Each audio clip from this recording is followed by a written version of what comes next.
So, ingon ani ko mag-segregate. So, we will go outside.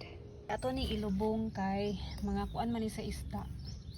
Kay dili mi mag like i-appeal bitaw sa basura kung maglabay ko is kung plastic ra gyud siya tanan. Ano ba mo nga kaning pulp or skin or kaning sa kuan sa lemon kay this is good for the soil. Labi na bitaw og gatong daghan kay siya og peste nga naa sa yuta then kutkuton ra imong tanom. So ako ni siyang gipang tapok tanan sa usa ka gamay nga sako. Then kung malata na sila, ako siyang i-mix sa soil. So mora na akong kanang kuan sa akong tanom kay para dili ko magamit og mga synthetic bitaw na mga like pamatay sa peste sa yuta. Then makatabang po ni siya sa soil. Tag open na sila, dili na sila baho. As in, di na sila manimaho. So, ingon ani ra pud ka ng kuan, dili po siya katong langaw jud bitaw ang motapok sa imuhang gibutangan.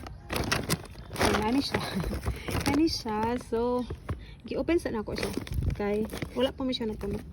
Then ang kuan, ang sulod ani is mga kuan na gyud siya sa prutas like panit.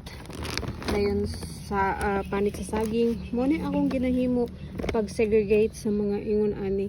Then kani siya ana po ko'y labayanan ani sa sako na ako sila ibutang. Siya hapit na siya mapuno.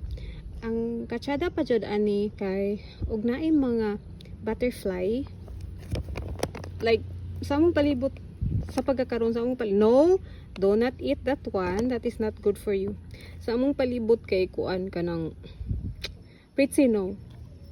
Daghang butterfly kay daghan man kog kaning mga bulak na. So kani ko siya ako siyang gi-open kay dili ra man siya langawon. Kay dili ko siya baho. Promise, di siya baho. Pitsi, that is not for you. Kay para naray mo duol dara nga butterfly. Okay, plastic man. So mao ni ako ang pang plastic. So that is all plastic here. So maglabay kog plastic every 2 weeks. Dayon dili ko ganahan nga magsigamit og plastic kay ngano man. Basta di ko ganahan kay di ko ganahan mangoleksyon og plastic.